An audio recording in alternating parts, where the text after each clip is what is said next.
Gumawa ako ng murang panghimagas. Tara, samahan niyo ako kung paano ito gawin. Sa isang bowl ay ihalo ang 3 pakete ng all-purpose cream.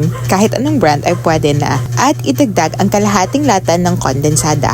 Yes, kalahati lang po para hindi masyadong matamis. Or kung gusto nyo naman na medyo matamis yung dessert nyo, ay pwede rin namang ihalo ang 1 lata ng kondensada. Or depende na rin yan sa panlasa nyo. Mas mainam ding malamig ang cream na gagamitin natin. Mag-melt din tayo ng 1 bloke ng butter or margarine. Nag-crush lang ako ng biscuits. Ang ginamit ko ay Yahoo Biscuit and Ace na biscuit. Na-prepare na natin lahat ng mga ingredients at gagamitin at huwag kalimutang magtabi ng containers para sa ating cookie float. Pero nalibog ko kung unsaon ako siya, cookie float ba siya something or kanang ice cream nga cookies and cream ang flavor. Pero dili na ako siya mahimo nga ice cream kay wala ko mixer. Pero akong goal karon is makahimo og 2 flavors which is plain o coffee.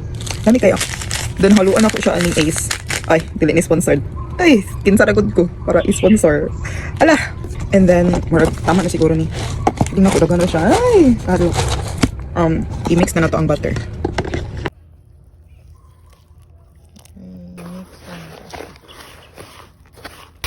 Gusto na to i-achieve ka ng murag wet sand nga texture. So, inani na siya nga texture. Makita. Inani siya. Ingon, ani. Just like this one. So, dili siya wet, dili ko siya dry. Enough lang nga mag-hold siya together. So, tangan sa nato siya cream. Gamay. Ang bottom.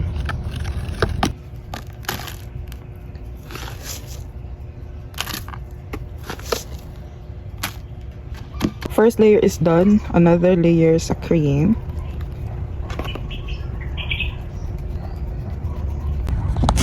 Sino kayo? Bisang pag piyungan. Kaya ra kayo. Careful lang siya. Okay. There we go. Then, another layer sa crumbs.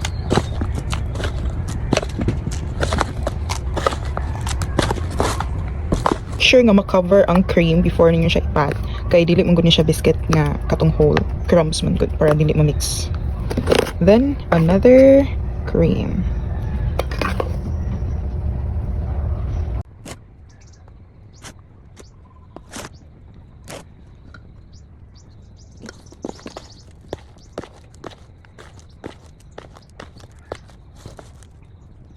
Okay. There we go. Tapos final ko cream. Ito to. Para i-jazz mo.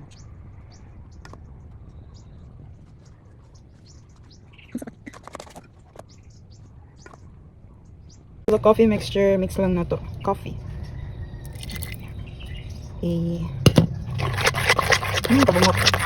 This is the coffee one. Jiggly. Tapos, unsa pa man di ay himuon after ani. Siyempre, butang siya sa freezer kay gisud pod.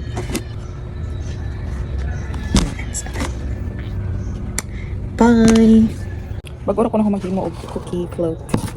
Ay, sobrang condense.